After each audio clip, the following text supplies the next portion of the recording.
Good morning, welcome. This is Glasgow Rangers Nation. I'm Owen James, and this is your Rangers podcast this morning, guys. We are live on Monday, the 22nd of September.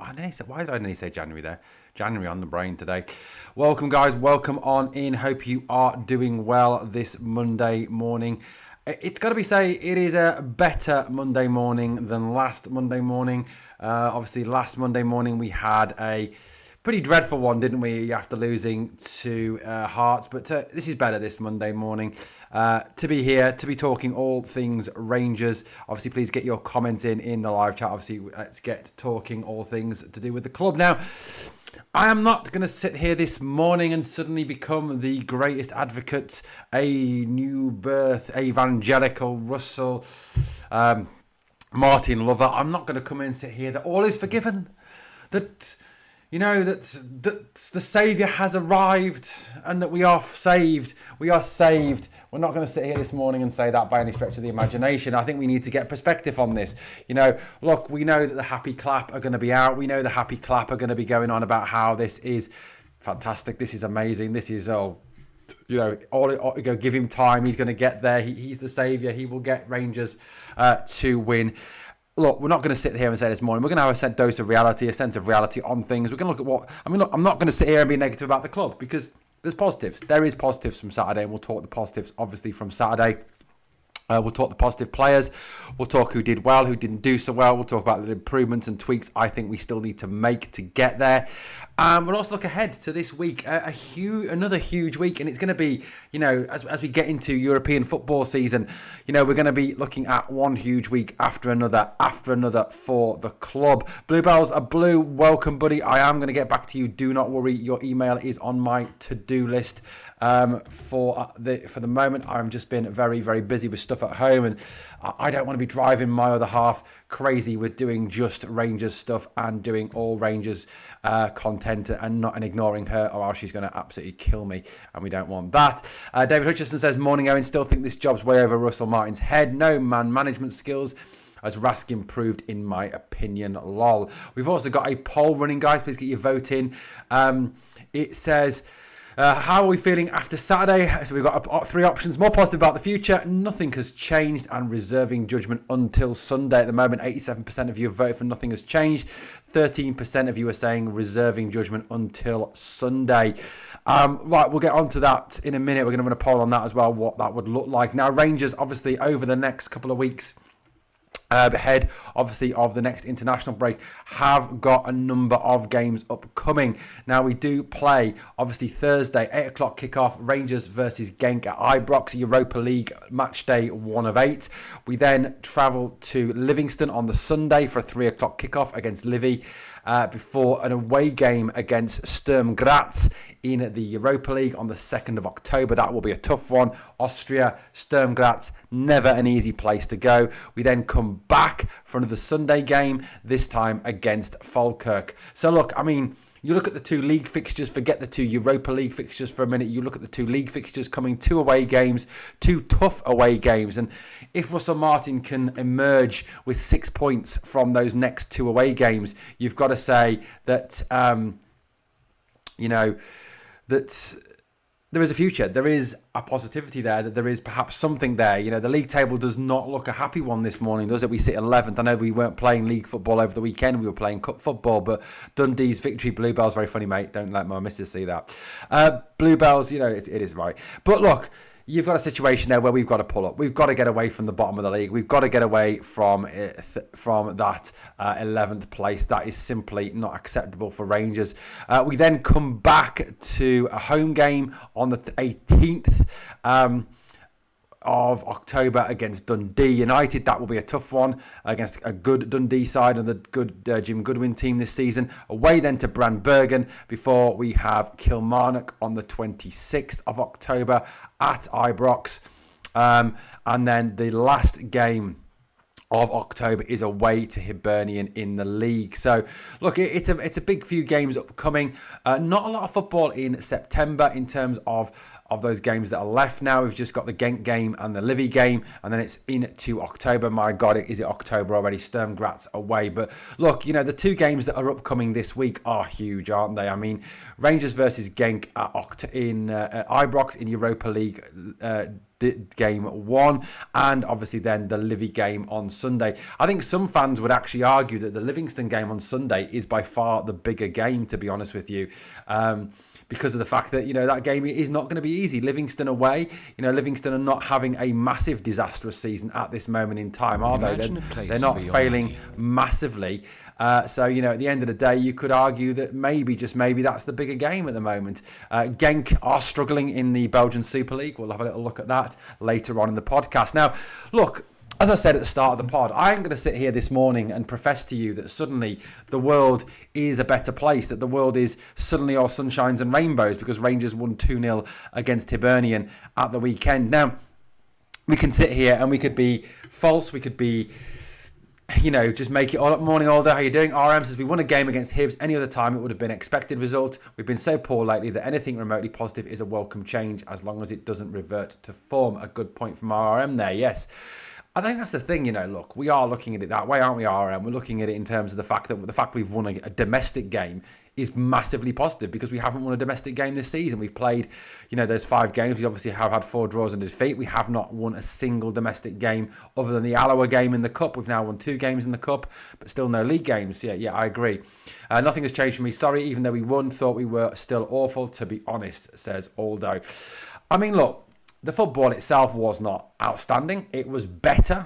It was better than the Hearts game. It was better than the Motherwell, the St Mirren. It's better than all those games to some degree. But when you're starting from a morning SM89, when you're starting from a really poor base, when you're starting from a really low base, anything is better. Anything where you get a positive result, where you score a couple of goals, keep a clean sheet, has to be better. So, yeah, you are going to take that positive. And like I said to you, I think there'll be 3 schools of thought within the Rangers fan base coming into this week. One will be, I'll wait till Sunday is over and see what happens against Livy. There's another fan base that we're saying, no, nothing's changed. Get him out. He's still rubbish. He's still awful. He's still crap. Get rid. He's an arrogant, nasty, horrible man. Get rid of him. And there'll be the happy clappers. They'll be going, yay, we're going to win the league. We're going to win the league. We're going to win the league. And you know, guys, I'm sure if I asked you, I'm sure you can think of some who today will be saying that we're going to win the treble. We're going to win the league. It's all brilliant. Russell Martin is the greatest thing since sliced bread because we've won a game 2-0. You know it happens. You know there's the happy clap. You know the happy clap loyal. You know the happy clap loyal are somewhere out there this morning with their happy clap heads on and their happy clap hats on and their happy clap gloves on. Yeah. Yeah, whatever. Look, I would never be a happy clapper. To be perfectly honest with you, I'd rather shit in my own hands and clap than become a happy clapper.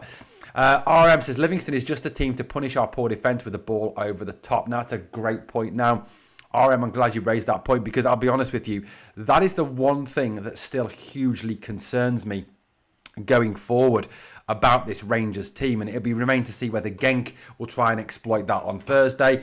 And I think, you know, as you said, Livy are just the team who will low block, and then try and hit us on the counter with the long ball over the defense. Now, for me, everybody, guys, you look at the one big weakness in that defense, and I'm not saying that the defense wasn't better on Saturday. It was better. You know, I thought all 4 of them had a decent game. I thought Tavernier played very well going forward. I thought he was very good going forward. And I want to touch on why I thought Tav was better going forward on Saturday in a moment. Suter and Cornelius looked solid.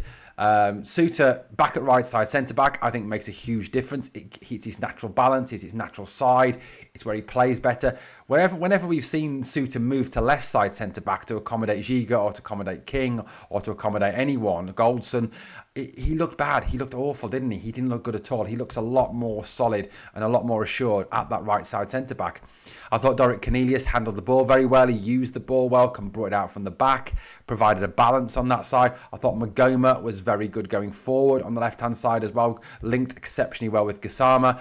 I thought the left-hand side was very good. Now, as RRM says, the big issue we've got, and you look at the Martin Boyle goal, you look at the Shankland goal, and look, we can all say that the Shankland goal shouldn't have stood, you know, the same way the Boyle goal didn't stand in the end, but there was a number of occasions where we put the ball up they put the ball up and over us. And the moment that ball goes long diag or long straight, because of the high line we play, because of how we play, they're straight in behind us. They're straight in, and they are, over the top. And look, whatever you think, whether you're you think Cornelius is a top player, whether you're a big John Suter fan like me, you've got to say the one thing that both Cornelius and Suter don't have is pace. Neither of them have a lot of pace. Neither of them have the, pace on the turn. They do struggle with that element to the game. Now, like I said, RM said, and I think like a number of people have said, that is still the big weakness of this team, is that long ball over the top, is that ball in behind our centre-backs. And what's worrying is it's one ball, and it splits the entire defence. It splits the entire, it splits straight down the middle, and it's worrying. It is very worrying, and it's the one element we really do need to pick up on. The one element we really do need to get better at, is that defending against that long ball over the top. Because if we don't, teams are very quickly going to say, right, look, yes, Rangers are getting better going forward. Yes, Rangers are doing better in terms of that, but they're still so weak defensively. All you've got to do, smack the ball over the top, turn, go in behind. And that is a big worry. Now, for me, the way round that is you tell your centre-halves to drop. You drop your centre-halves a couple of 5 to 10 yards back. You don't play as high a line. You move them back a little bit. You therefore give them a bit more chance to not be taken out by that long ball. You decrease the gap between them and the goalkeeper, which decreases the possibility of being hit on with the ball over the top. It's basic defending. It's basic defending, and they do need to look at that because, as RM says, Livingston are just a team to exploit that. And I think, the lower teams in this league will still look at that and say, right, look, Rangers better getting, okay, yeah, look, they may be better getting forward, so we're going to low block them now. We're going to really focus on that mid and low block and just get 10 men behind the ball. But we're going to have our striker, up there, ready to go. Long ball over the top, one ball, get in behind them, sneak a goal, 1-0. And we obviously cover up. We therefore then try and hold that 1-0 lead. And that's the concern for me, that long ball. And hopefully, someone in the coaching staff. Now, you've got to hope that someone, say, like Mike Williamson, who is one of the coaches at Rangers now, who was a centre-back by profession. He played for Newcastle United in the Premier League. Yes, not brilliantly. He was very average. But still, you've got to kind of hope that he, as a centre-back, looks at that and says, boss, we've got to do something about this. You've got to tell the centre-backs to drop. You've got to tell the centre-backs when we're defending, when we're not in possession, to drop 5 to 10 yards because it takes that ball away. And that's what we've got to try and do. I mean, something's got to be done because that ain't working at the moment. It really isn't. Aldo says, if we beat Genk and Livingston, we'll be happy. However, that right now is a big ask. And I think your feeling, Aldo, is the same as a lot of fans at the moment on that one. Juicy Bear says, Tav was better because the fullbacks weren't inverted this time. We will get to that. PJ says, Raskin saved his bacon. Once we start playing well and winning league games, maybe. RM hates us. We hate him. Just win, says PJ. David's having fun with it. If Martin can somehow go on a run, do you think we will go beat Celtic in the Cup? David, mate, don't worry, pal. I know the feeling lost something. Yeah, look, guys, I think, in terms of Celtic, I've said this all along. I mean, I said it on the video this morning as well. The video I put out this morning, guys, if you haven't seen it, please check it out. Celtic aren't that good. Celtic aren't that good. They're not a top team. They really aren't. They're not as good as they have been in past seasons. And yeah, they beat Partick Thistle 4-0. But it was Partick Thistle. It wasn't Real Madrid or Borussia Dortmund. It wasn't even Hearts or Hibs. It wasn't us. It wasn't, it wasn't even Crvena Zvezda, who they're playing on Thursday. It was Partick Thistle, who were sit third or fourth in the Championship, who were 6 points behind St Johnstone. I mean, we all know that St Johnstone probably come straight back up and probably are straight back in the relegation mire in the SPL. They're not a good team. So, look, it ain't a great achievement. Celtic, yes, as Aldo says, are favourite to win the league. They've got the experience, they've got the points on the board. They haven't been beaten so far this season in the league, but they're still not convincing. You can't tell me that you watch Celtic and you think, oh, God, they're scary. They're a scary team. Scott Miller says, Celtic are there for the taking. Believe me, we're making an arse of it. I agree with you, Scott. We are. Celtic are there for the taking. They are a very poor side. There's a lot of infighting there. The fans don't like their board. The board, I don't know why they're not backing their manager. They've got money to spend. They haven't got good players. Their strikers are not fantastic. I think there's a lot of weaknesses in that Celtic team. That Celtic team is not the Ange Postecoglou Celtic that dominated the league. That is not the Ange Postecoglou Celtic that, attack, high line, play ball, fight. They're not that team. They're not that team. And, look, you've only got to go back to last season to see that we played them 5 times last season, right? If you include the cup game, we played them 5 times. And I'm not going to say the cup game was a win or a loss because it was a draw at the end of actual proper football, and you can't take a penalty shootout as a result. But we played them 5 times last season. We won twice, drew twice, lost once. So we only lost once to to Celtic in 5 games last season. And that team last season weren't good. It was not a good team. And we didn't have any, and both the managers we had last season were not great managers, Clement and Barry Ferguson. Yet we still, obviously, we only lost that 1 game to them at the start of the season. Now, that Celtic team hasn't got better overnight. They haven't massively improved in the last 12 months. They haven't suddenly got better over the summer. We've spent more money than them. They haven't brought in great players. They haven't brought in anyone who you'll sit and go, shit, he's a good player. Scary. There's no one like that. They've lost a lot of good players. They've lost, obviously, O'Reilly last season. They lost Kyogo. They've lost Kuhn. They've lost a lot of players. And to me, that team's not there. That team is there for the taking. They genuinely are there for the taking. Now, what is upsetting me the most about that is the fact that if we'd had a good start to the season and we had a decent manager who could organise this team and play this team, and I don't think this team is that bad. I don't think the players are that bad. I actually think the players this season are better than last season. I think we could win the league with the right manager and with the right tactics and the right aggression to the team, because this Celtic team are there for the taking. They are poor. They are a poor team.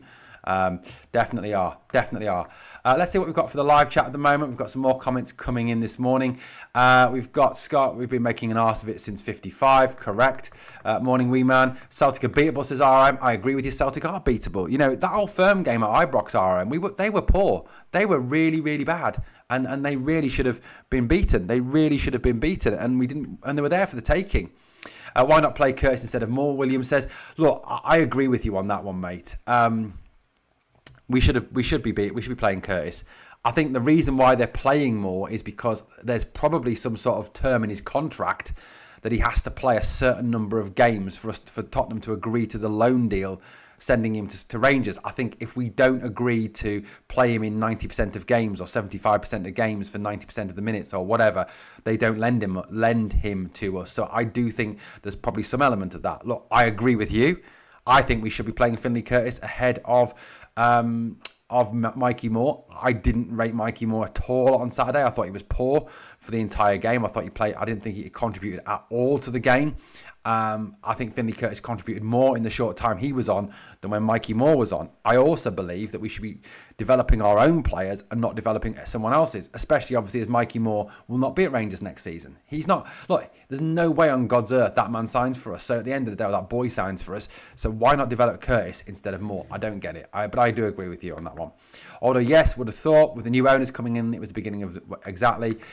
Curtis should get back in. The new owners brought in 3 biggest trumpets to run our club. Yeah, absolutely. Welcome, William, who's become a member. 99p to become a member. Thank you, William, for becoming a member. Scott, I was actually looking forward to this season, lol. Never expected miracles, but never expected where we're sitting in the table. I think you're right, although no one did. I mean, in the worst case scenario, if you'd sat anyone down and said worst case scenario, if Martin doesn't hit the ground running from minute 1, where are we going to be going into, coming out of the international break? I think a lot of you would have said 3rd, maybe 4th. No one would have said bottom of the league, or 2nd off bottom in the league. That's definitely the case.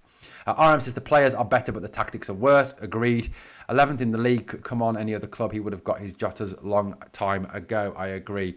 Drop more for Curtis on Thursday. I don't think it happens, although, like I said, I think there is a contractual agreement between the 2 clubs that we has to play a certain number of games. Scott Mill, I agree with you. He is a better player. Poll still running, guys. How are we feeling after Saturday? More positive about the future, 16%. Nothing has changed, 66%. Reserving judgment until Sunday at 19%. Christopher says, Martin, he's crap. He can't organise. No tactics, no shape. He won't go. Thelwell and Stewart hate the fans. They're Sevco partisans. End of. If we draw Sunday, beat Genk, does he go? No, although I don't think so. I think he's probably earned himself another month at least in the job. I can't see that if we were to lose to Livingston, then there's a possibility there. I think they turn around and say, look, it ain't getting any better in the league. We can't let this go on. They pull the trigger. But I think if a draw, I think he stays. To be perfectly honest with you, going forward on that one. Look, let's talk about some of the whoever Spurs gave Moore a 5-year deal. Wow. I mean, he's very highly rated at Spurs, Scott. He is very highly thought of at Spurs, and certainly at England youth level, he's very highly thought of. But the fact is, he's a 17-year-old kid, and he's still, I think, developing physically. He's still developing his game as well, and we're putting him into, a relatively tough situation. And I think it's asking a lot of him. I think in a better team, he probably does a lot better than this. I think if they'd lent him to, say, one of the Championship teams, if they'd lent him to, say, a Coventry or to, I don't know who's near the top of the league in the Championship, a West Brom possibly, I think maybe up there, whoever's up there. If they lend him to one of the Championship clubs, I think he probably looks better. One of the top Championship clubs, he probably looks a better player. But, I think in our team, he struggles because there's a lot expected on him. There's a lot of pressure on him, and I don't think he delivers. I think, if he's not kind of seen as being a fulcrum of the attack, which he wouldn't be at some of these Championship clubs, I think, if he goes there, then maybe, just maybe, he looks a better player. I mean, okay, Middlesbrough, Stoke, Bristol City, Leicester City, someone like that, he probably does a lot better. Coventry City, Preston, top 6, West Brom, Birmingham. I think if he goes somewhere like that, he probably looks a better player, but I don't think he handles the pressure particularly well at Rangers. There we go. I think these players struggle on plastic. Fuck's sake, they struggle on grass. Never mind plastic. What was a show pony, says William Noble. RM, lol. Mikey Moore getting booted all out about the park up here. He can't handle our crap league. I mean, look, you've only got to look at the likes of Amad Diallo as well. I mean, look, Amad Diallo now looks like a player, doesn't he? I mean, he went down to Sunderland in the Championship and looked an absolute superstar, didn't he? He was probably one of their best players that season. But look, this season, he's not looking. Amad Diallo, when he came to Rangers, looked poor, didn't he? So two different players. And I think, Mikey Moore, like I said, if he goes to somewhere like a Coventry or a Middlesbrough or a Preston or Birmingham, he probably looks a lot better. The Scottish League is very, very different to any of the leagues in Europe, isn't it? It is massively different in its physicality, in the type of football, in the low block that we constantly face. It is what it is, guys, and I think some players, struggle. And as I've said, and I think a lot of, I think Barry Ferguson said to some degree as well, you can have the best stats in the world and look the best player in the world in England or in France or in Spain or in Germany, but you come to Scotland and you struggle because you can't cope with the low block, you can't cope with the physicality or the aggression. It is such a different league, and I think Mikey Moore is struggling from that aspect. He really is, and I mean, I personally would start. Yes, I agree with all those who start Finley Curtis. I don't know. One of the other things you kind of got to say as well is, to some degree, is how does Oliver Antman feel? A guy we signed for £4 million can't get in the team because we're playing a lone player. Now, Antman's our player. We paid $4 million for him. He looked okay he's had a poor few games, but he comes on the weekend and actually, does really well. He has that dribble where he goes around 3 or 4 players, has the shot. If he scores that goal, it's probably a contender for goal of the season, isn't it? So, how does Antman feel about not playing? I think that's another question that's got to be looked at ahead of Thursday's game against Genk. We will look at that a little bit. Livingston have just renewed their plastic pitch. Bad news. Thank you, William, for that compliment. Right, guys. Look, I think let's look at a few of the positives from Saturday's game. One of the big positives for me was Nicholas Raskin.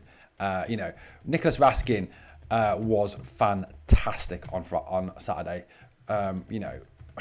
He was brilliant. He was absolutely brilliant. He ran the game, and look, he was positive. He was forward thinking. You know, whenever he got the ball, he had his head up. He wanted to attack.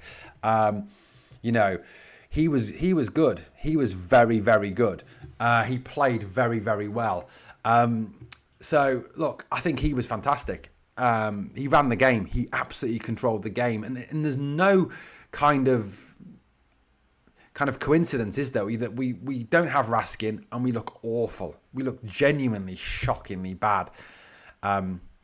Yeah, and he also, you know, when Raskin was in the team and he had Rothwell alongside of him and he was putting Rothwell into that 6 role and Raskin somewhere else, Raskin wasn't as good. Now, Saturday, there's no Rothwell. It goes back to a little bit of what we saw under Barry, where Dio's one side, Raskin's the other. Raskin's playing in that role that he prefers. He suddenly looks a hell of a lot better footballer. And the team suddenly looks a hell of a lot better with Raskin there. Now, you know, this has got to be a learning point for Russell Martin for me. You know, it really has got to be a learning point. You know, Nico Raskin was by far the better player. You know, he is by far the better player. He is, you know, twice the player that, or 10 times the player that Joe Rothwell is.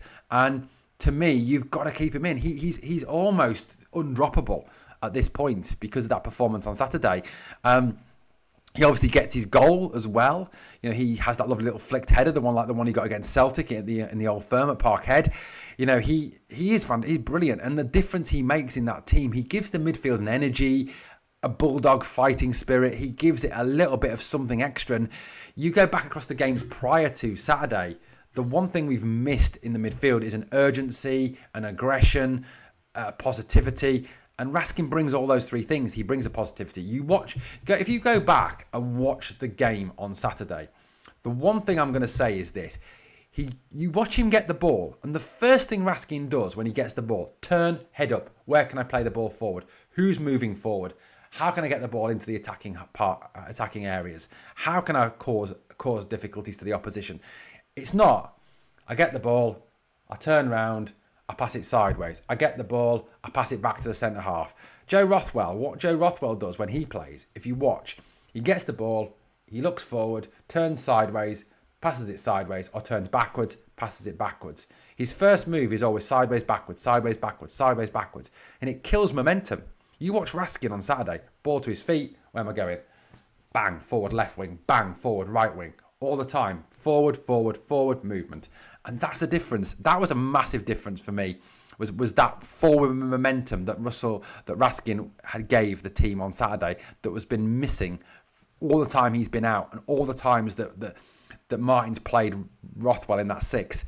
The 6 is there at the metronome. He's the metronome. He's the quarterback of the team. He's the guy that's there to pick it up, to start the attacks, to put the ball forward. And that's what Raskin does. Rothwell doesn't do it. Barron doesn't do it. It's only Raskin that does it. And that's why Raskin's got to be in, I think, and has to play. And he was a massive positive on Saturday for me.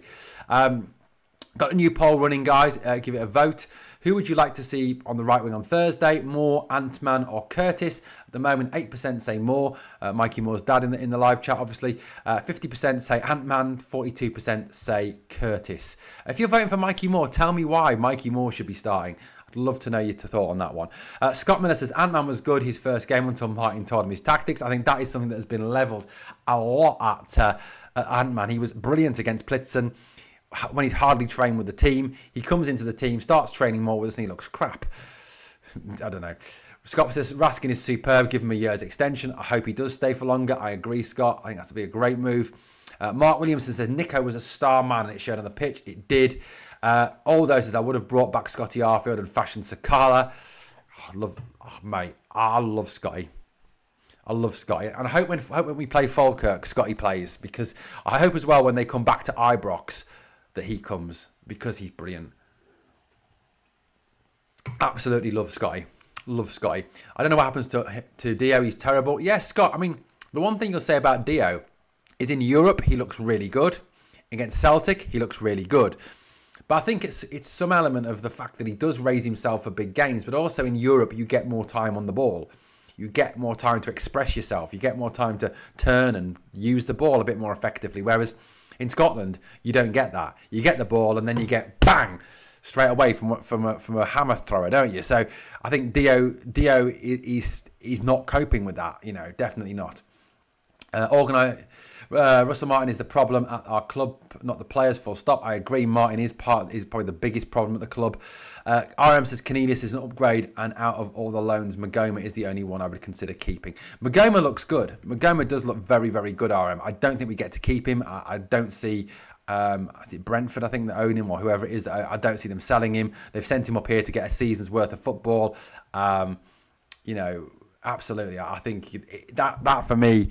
he would be a very good signing, but yeah, I agree. He is doing very well, but I don't think he comes. I don't think he's even an option.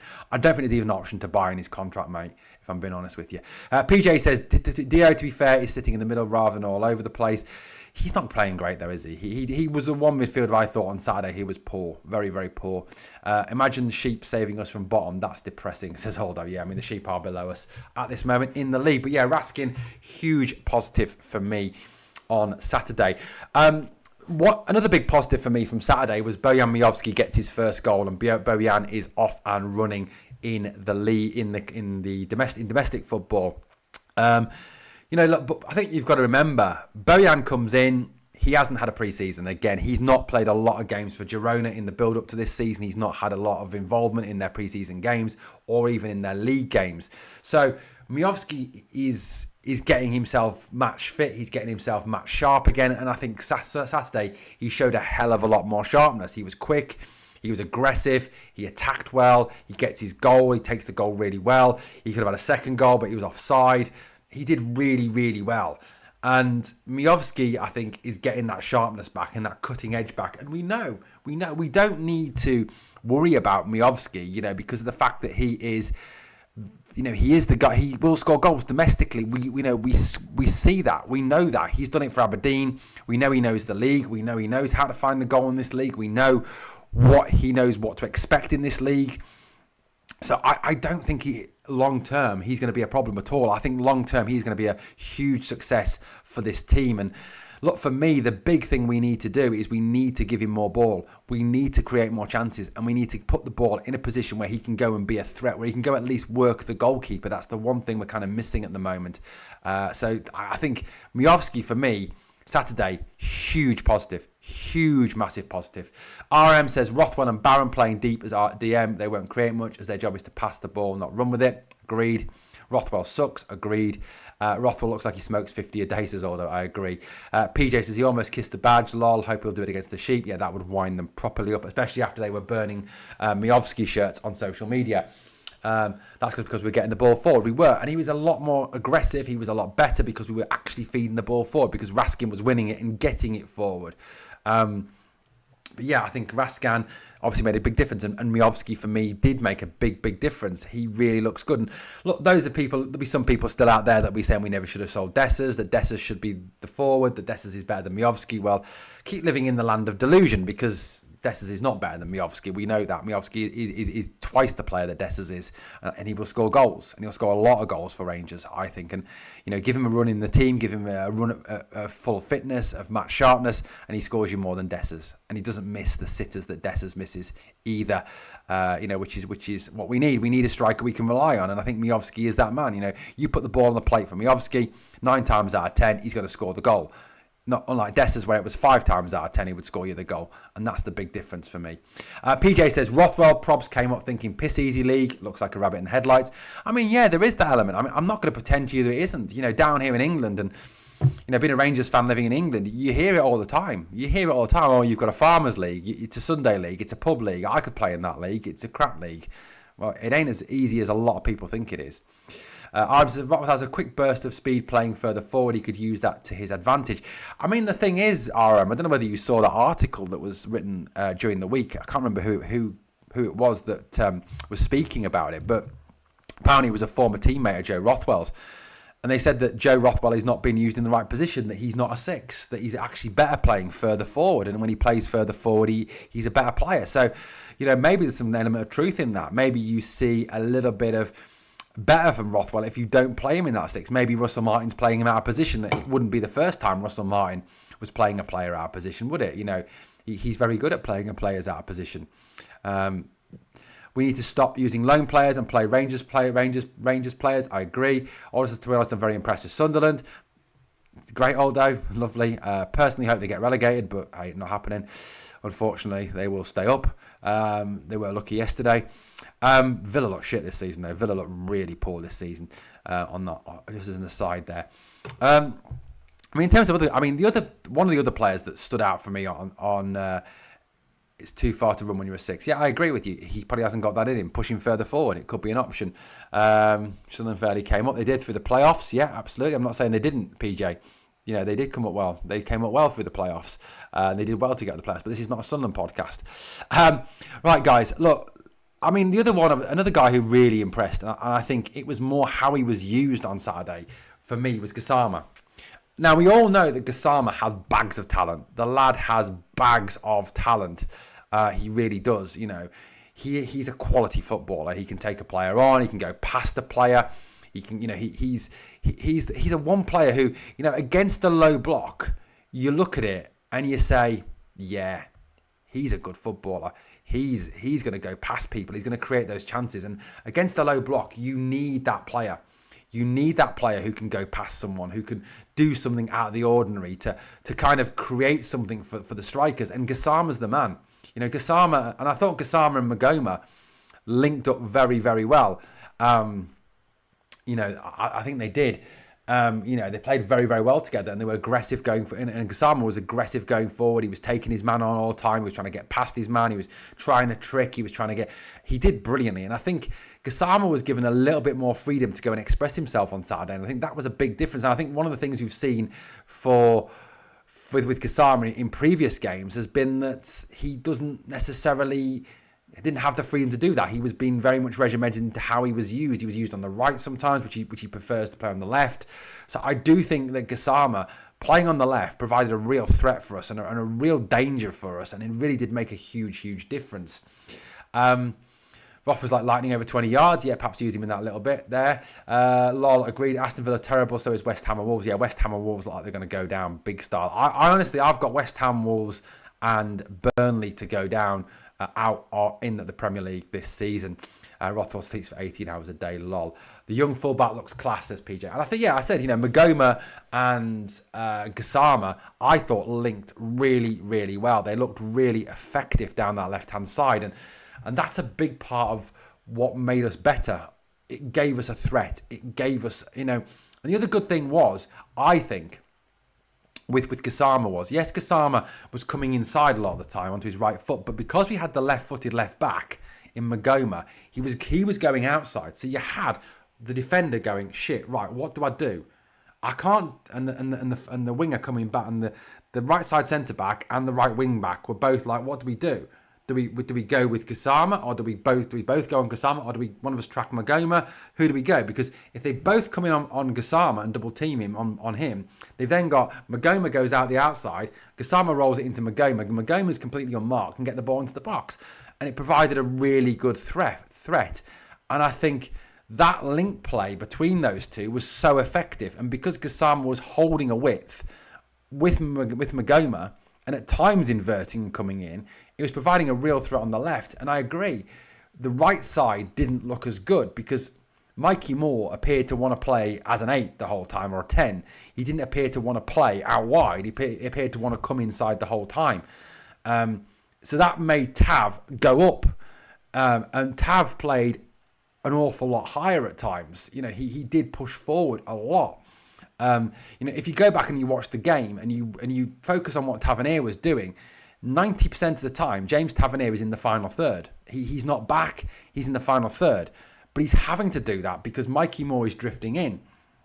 And the moment Moore drifts in, it clogs the middle of the pitch. So he goes out wide.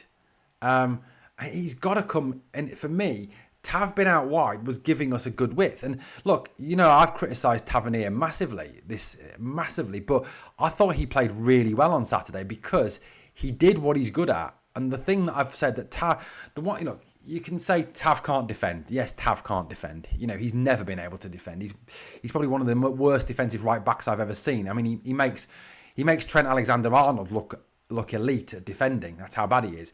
But going forward and putting the ball into the box, delivering a cross, he is good. He is very, very good.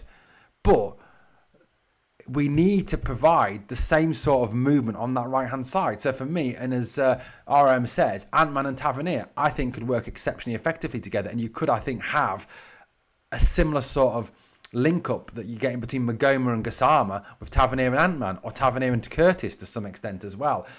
I do think we need to have that width. And I thought, like I said, I thought Tav did very well on Saturday. I thought he played very well. I think I gave him a 7. See you later, Aldo. See you later, PJ. Take care, mate. Have good days, both of you. But yeah, I think, at the end of the day, that width needs to come from the right as well. Because if we become a solely left-sided team, teams are going to pack that side of the defence and not worry about the right-hand side. And it makes you one-dimensional. So I honestly believe that the better approach going into the Genk game on Thursday is to play, say, Ant-Man wide right and Tavernier on that right wing, or to push Curtis out there, but not Mikey Moore. I think Mikey Moore will play because I think he has to play for some unknown reason. But Moore, to me, weakens the defence on the right side because Tav's always far forward. And we know that Tav hasn't got the pace to get back. And Tav has to push forward to provide an attacking threat down the right, doesn't he? Which you don't get if Tav's having to drop back and you're relying on Mikey Moore, who's going to come inside the whole time. So for me, Ant-Man has to play, or Curtis has to play on Thursday against Genk. What have we got? Would you play on the... So the poll is now at 6% for Mikey Moore, 58% for Ant-Man, 37% for Curtis on the poll. Please get your votes in on the poll. Who do you think should play on the right? I was actually impressed when Tavernier sprinted back late on. Thought, where did that come from? Yeah, I was too. I think I even commented on the watch along, didn't I? Where's that pace come from all of a sudden? Nice to see Tav actually making an effort to get back for a change, not just jogging. Maybe he's got a bit of impetus in him now. But yeah, I thought, like I said, I thought that side was that element was good from Tavernier's game on Saturday. But I've always said, crossing the ball, getting forward, he's all right. It's coming back that's the issue with him. Moore should be sent back home, save on another wage bill we don't need. I'd be interested to see, Mark. I don't think we're paying a lot of his wages. I think Spurs are paying the vast majority of his wages, at the moment. Other positives to pick out, obviously, like I said, I picked those guys out. I think, like I said, Miovski I thought was good. Gassama was good. Raskin was good.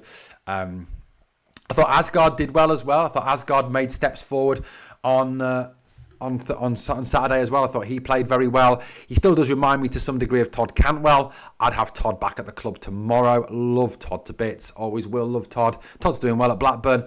Bless him. But yeah, I thought Asgard did well. Cornelius had a decent debut. He's not too quick on the turn. That's the one weakness in Cornelius' game, is his pace. He's not the fastest. And that's why I do think we need to drop the defenders, as I said at the start of the pod, 5 to 10 yards back, just to negate that ball over the top, to really improve our defence. I'm hoping Dania out of the picture or injured. No, he's on the bench, PJ. I think, he's still available. He's still around. Chimiti obviously came on. Wasn't massively impressed with Chimiti at all on Saturday. Really wasn't impressed at all with him. But, look, I look at this squad and I honestly think, this squad is stronger than its league position. You look at the squad and you look at the actual makeup of this squad, then I honestly think this squad is a lot stronger than last season's. And I think playing the right way with the right manager, this squad has got the potential to do very, very well. It really has. If you look at the team, if you look at the lineup from Saturday, you look at the starting 11. Butland has done really well this season. He's really bounced back from that dreadful season. Tav had a good game. Suter did well. Cornelius did well. Magoma did well. Raskin did very, very well. Raskin was outstanding. Dio was poor. Mikey Moore was poor. I thought the whole right, apart from Tav, the right side was poor. Asgard did very, very well. Gassama did well. Bojan Miovski did well. And then you go to the bench and you look at the strength on the bench. Connor Barron, I think, is a decent little squad player. Yes, he's not an elite starter. Yes, he's not someone who's going to score you 20 goals or 10 goals or 15 goals a season from midfield, but he's a little scrapper. Chimiti, jury's out. I think Bayrami, and I've slagged Bayrami to high heaven. I really have. But I think if he's played in the 10 role, he does all right. And I think one of the problems that Bayrami's had is that all the time of when he came to the club was that Clement constantly used him on the left wing, and he ain't a left winger. He ain't got the pace to play on the wing. But as a 10, he's not a bad player. So again, strength in depth there. Ant-Man did very well when he came on. Again, strength in depth. Finley Curtis can play right wing, can play left wing. Again, strength in depth, good player. Max Aarons is a bomb scare. Giga's decent. Kelly's poor. Danillo's good. On his day, I think he played up front with someone. He does a job for us. There is a strength there, and you've also got to remember as well, we've still got Lyle Cameron to come back into this team as well. Lyle Cameron is a good footballer, isn't he? And I think Lyle Cameron's got to come back in. So the squad itself is looking a lot stronger, I think, this season than it has done for the last couple of seasons. But it's just about getting the best out of them. And the big question has to remain, do we have the manager to do that? And at the moment, the answer still has to be no. We don't have the manager to do that. What else have we got here? I still see too many players receiving the ball with their back to goal. That has to change. I think, that's something that obviously will need to get better. Yeah, I agree. I like Barami, just don't play him in the middle. I think he's better in the middle, PJ. He's poor on the wing. Barami in the right team will tear it up, says RM. I think he will. Honestly, I think that Barami's not in the European squad, so he can't play on Thursday. But, I think, you put Barami into a 10 role in domestic football against the likes of Livingston, against the likes of Dundee, etc., then you're going to see him play a lot better. You're going to see a lot more success from him. I like him. I think, he's got the potential to do well. So, yeah, I don't get... like I said, I don't get the hate. I don't get the hate anymore. I think, played in the right way, he is decent. I really do. But look, it is what it is, guys. It is what it is. We've got to kind of go with it.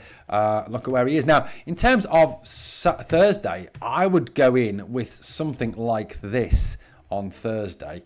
I'm just going to bring it up in the live chat now so you can see it. That would be my team for Thursday. I would go with Butland in goal, Tava right back, Suter, Cornelius and Magoma as a back four. Raskin, Barron and Asgard. I'd put Barron in there to be a bit more solid and give Raskin a bit more chance to go play. Asgard as well. I think he's done really well. Ant-Man it's at home, mate. It's at Ibrox, PJ. Ant-Man on the right wing, Gassama on the left wing, Miovski in the middle. I think that team gives us a good chance to beat Genk, who are not doing very well domestically. They really aren't. We will be bringing out a bit of a preview of that later today, so look out for that. But yeah, Genk, decent. Not that decent at all. Struggling this season, and there is a kind of move against their German manager Thorsten Fink from their fans. In fact, there's a lot of parallels between Genk and Rangers. There really is. There's a lot of parallels. Genk are struggling in the league, should be doing better than they are. Their managers under pressure. Our managers under pressure. We're struggling in the league. There's a lot of similarities between the two clubs. There really is. So, that for me would be the lineup. And I think, look, the next two games are huge. Don't get me wrong. The next two games for our team are absolutely massive. If we can come out of this week with 2 wins from 2, and look, guys, Genk are not a good side. Please don't think for a minute that Genk are Bruges. They're not Bruges, okay? They're not Club Bruges, okay? Club Bruges are a good side. They're a good European side. They're a very, very good side. They really are. So please don't think that we are going up against Club Bruges, on Thursday, because we're not. Bruges, they are currently 3rd in their league. 7 games, they played 7, they've won 4, lost 2, drawn 1. They're still a decent team. I think they won their they beat Monaco 4-1 in the Champions League during the week. So they're a good side. They're a very good side. Genk aren't that team, guys. Genk aren't that team. They're not Club Bruges. They're not as good as Club Bruges. So please don't think for a minute we're going up against a team as good as Club Bruges on Thursday. We're going up against a team that are a lot worse than Club Bruges. So please don't think that for a moment. We can look. There's a victory there to be had, and we know. Rangers Thursday nights. We know that once we play in the Europa League, once we hear that Europa League anthem, the players seem to turn it up a notch. The players seem to go up a notch in the Europa League. They seem to play a lot better in the Europa League. So, at the end of the day, you've got to think that hopefully we go out there, we raise our game the same way we do against Celtic, the same way we do as normal in the Europa League. We build on the performance from Saturday and we get a victory against Genk. It's at Ibrox as well. If we were going away to Belgium, I'd be less confident, that we get the victory. Of course I would, but it's at home. It's at Ibrox. It's an Ibrox Thursday night. We need to get Ibrox rocking on Thursday night. We win that game, we move forward. But that Sunday game is huge. The Sunday game against Livy is absolutely massive for me. Absolutely massive. And isn't it weird? Isn't it weird to be coming into a game against Livingston, little Livingston, no disrespect to them, and thinking that this is a massive game. This is a massive game. Livy lost 3-2 to Dundee at the weekend. They lost to a 97th minute penalty in that game after getting a penalty in the 83rd minute to draw 2-2 with Dundee. They lost 3-2 in the end to them. They sit above us in the league. Yeah, they do, certainly. They're in 8th position. They've played 6, won 1, lost 3, drawn 2. So, look, they're not a top team. They're not a top side. They certainly aren't that. Please don't think that for a minute, that this is a good Livingston team. They certainly aren't a good side. So we've got to be going there and we've got to be winning. We've got to be winning against them. Their team from the weekend was Pryor in goal, back four of Blaney, Montgomery, Finlayson and Wilson. Their midfield was Pittman, Smith, Tate and Silla, and they had Muirhead and Yengi up front. I don't think they'll go 4-4-2 against us. It's more likely to be 4-5-1 or something like that for Livy at the weekend. Look, going to Livingston is not easy because that horrible plastic pitch obviously is not great. We don't play well on plastic pitches. We never have. But we've got to go there and we've got to get the result. No further slip-ups can be countenanced. Not in domestic football. Not anymore. It is just not acceptable. Not in domestic football. You can't fail in domestic football at Livy. If we go to Livy on Sunday and we lose, then he's got to go. He's got to go from 5 o'clock on, or 5:15 on Sunday afternoon. He's got to be called by Andrew Kavanagh and told, sorry mate, you've got no future at this club, pack your bags, you're gone. No matter what, even if we win against Genk and win against Hibs, if we lose to Livingston on Sunday, all that good work is undone for me. Because we'll be sitting near the bottom of the league. We could even be bottom if Aberdeen get a result in their game. Can you imagine the humiliation of sitting bottom after losing to Livingston? I mean, it would be massive. It would be massive. So they've got to go out there on Sunday. And for me, that's the bigger game than Thursday. Play with an intensity, play with an aggression, push forward and attack. It's got to happen. It's got to happen. Mark Williamson says, knowing Martin, he'll play the opposite of what we want. I mean, look, at the end of the day, fans don't pick the team, do they? And let's face it, quite rightly so at times. Fans often get it wrong. We all do. I do. We know we all do. PJ says he can't drop Raskin again. I agree. Raskin is undroppable. You cannot drop a player like that. Not when you see such an improvement in a team from one week to another, just because one player comes back in and makes that bigger difference.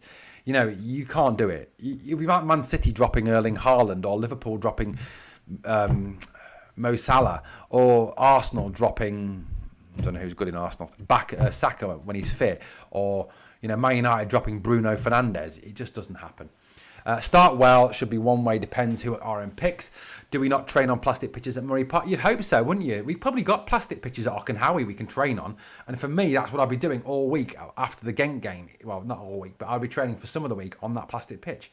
Alex Campbell says, just when you're happy with the result and want to be generous to Martin, he comes out and says Nico was helped by the dreadful Diamonde. Yeah, I mean, look, we all know that Russell... I mean, in a way, he's got to say that, hasn't he, though?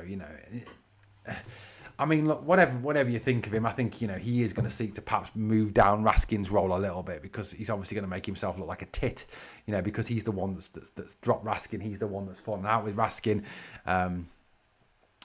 I thought Dio was shit. I thought Dio was so poor on Saturday. He was so poor. But the manager's the manager. He's going to pick Dio probably on Thursday, I think. And look, I'm not against picking Dio on Thursday, because Dio in Europe looks all right because he gets more time on the ball. He really does, Alex. He has more time on the ball. He has more time to use the ball. He has more time to cause problems. So yeah, he's decent in Europe. So no objections to that. But I think domestically, he ain't the man. Domestically, he struggles hugely with that, with domestic football. He really does.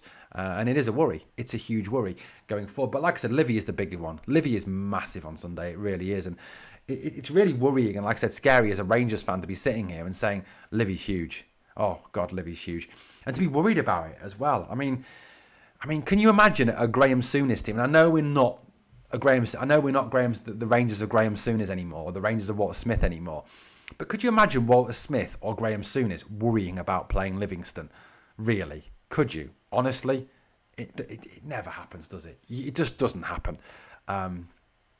So for me, look, that's huge. It's huge. It's a massive week. I mean, if we come out of this week with a win, obviously the win against Hibs is in the bank.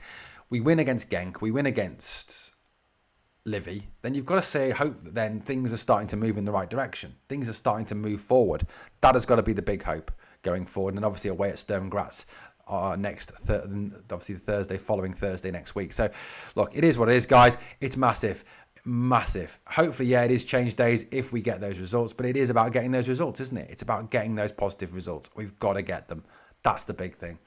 I would use Cameron in domestic games instead of Diamonde. Yeah, good shout, RM. He's obviously got to get fit first. He is injured at the moment. Obviously, the Rangers injury curse has hit Lyle Cameron.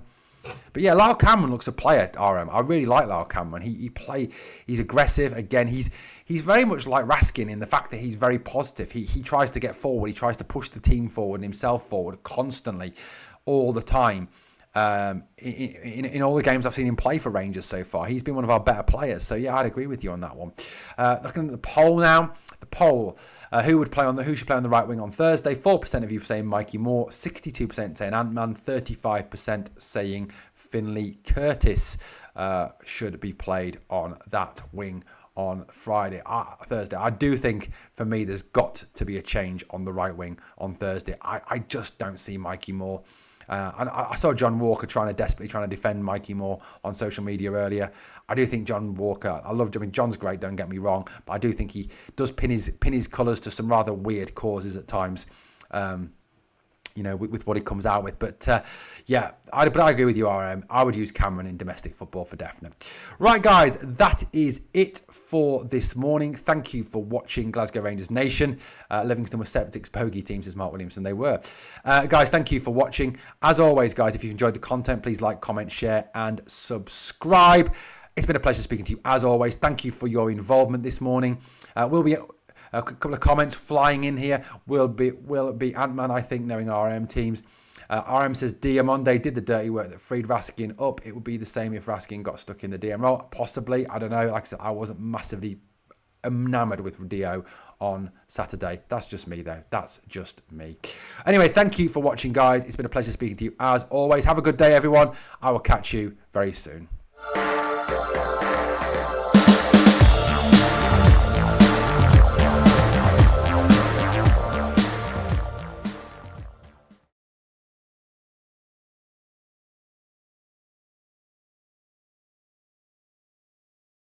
Thank you.